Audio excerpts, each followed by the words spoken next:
security people started screaming at everybody, run, run, run.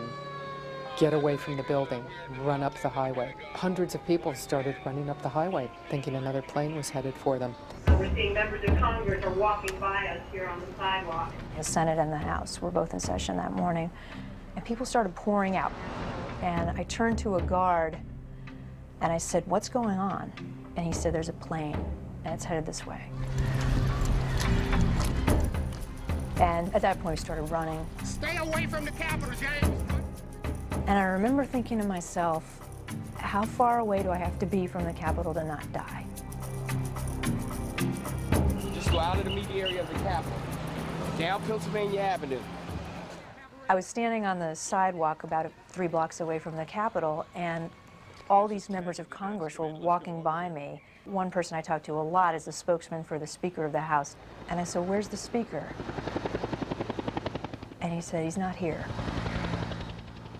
And I said, "Well, where is he?" And he said, "He's gone. He's somewhere safe." And that was the first word that we got, that they had evacuated some of the top leaders.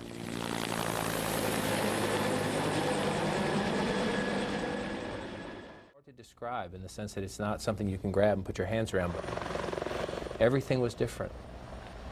Everything was different.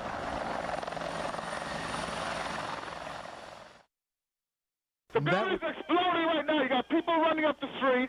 Clear out of here now! There's a tremendous amount of smoke and flames billowing out of the building. Well, it is a grotesque sight. You could see the rush below on the street as people continue to run. Many of them were inside the building when they felt the explosion, and they say there was just pandemonium. And hear this just deafening roar of fire engines and police cars. And nobody really knew what had happened other than that something had happened on purpose.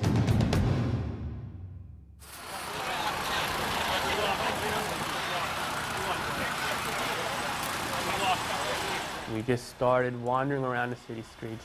We wound up behind 7 World Trade Center, getting some shots. It's not safe here. You want to head uptown, you get a shot uptown, but it's not safe here. Panning the building, showing the smoke, showing the people leaving. Sorry, I ran that shot. At this point, we're still shooting flames. I could see above where the plane had gone in. It was really bright red, like coals on a campfire. We would later learn that with the jet fuel, it was about 2,000 degrees Fahrenheit. Oh, shit! Don't back.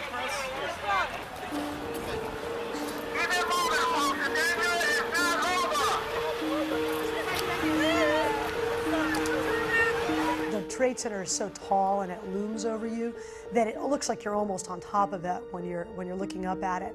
And you could see these people almost like little specks coming to the glass. And Jim Hubrechts, the guy whose apartment I was in, had his camera and he was tightening the shot. And at one point he finally said, "Oh my God, there's people up there."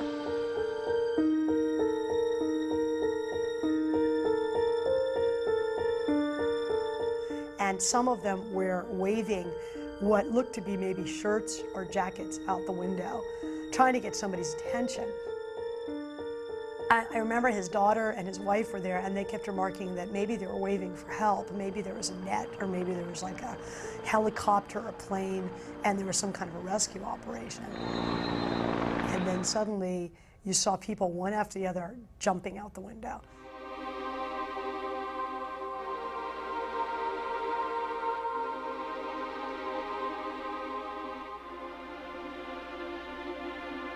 People were flailing against the wind as they fell, almost as if they'd had second thoughts. It was absolutely horrifying.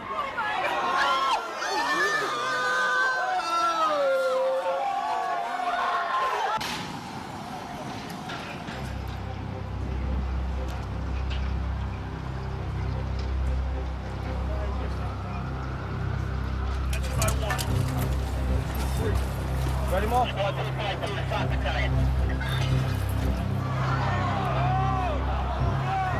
has just been a huge explosion. We can see a cascade of sparks and fire, and now it looks almost like a mushroom cloud explosion. And I'll tell you that I can't see that second tower. The whole tower just came down.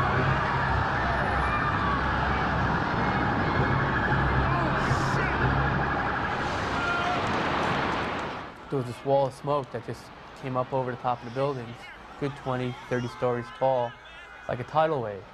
Let's go, let's go. We grabbed the camera off the tripod. And all I could think of at this point in time is the building just collapsed. There's a wall of smoke and debris coming at us. Is there going to be another explosion? Is there going to be gas? Is there chemical in it?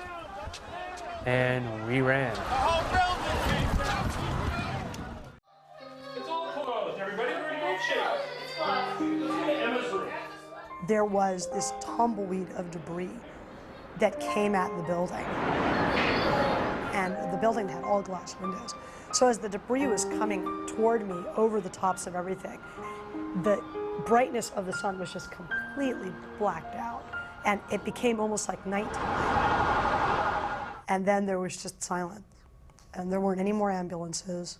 You couldn't hear the police cars. You couldn't hear the people on the street anymore.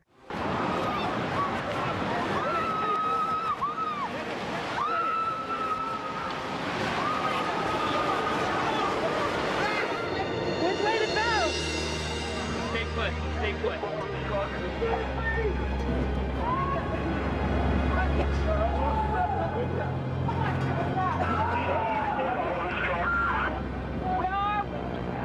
You're in front of St. Paul's Church on Fulton and Broadway. Which way to go?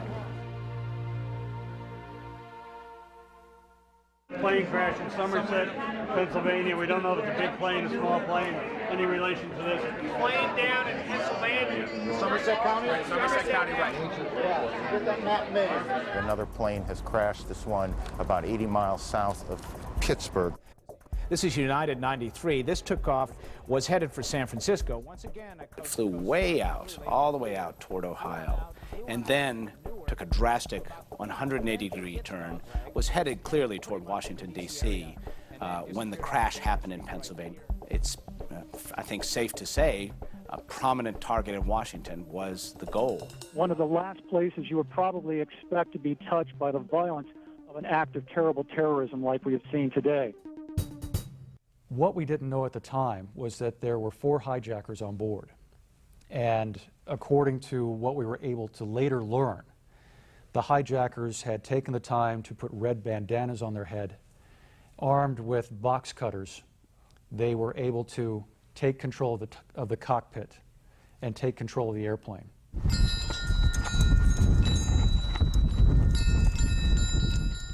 What they hadn't counted on was people on board making phone calls to their loved ones and to others.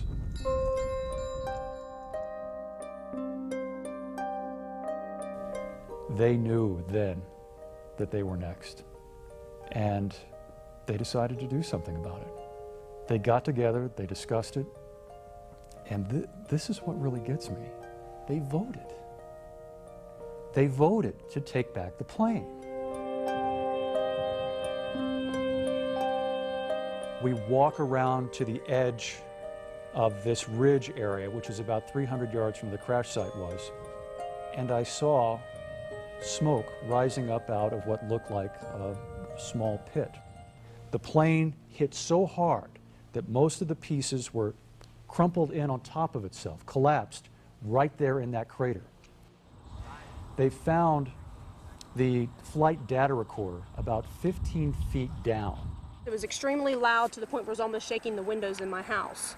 Next thing was over the horizon, there was a big, huge fireball. I'd say at least 400 or 500 feet in the air.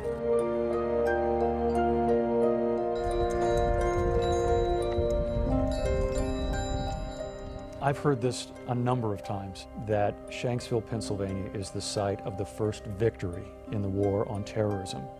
These passengers, they fought back. The plane did not make it to Washington, and there's no telling how many lives they saved doing it.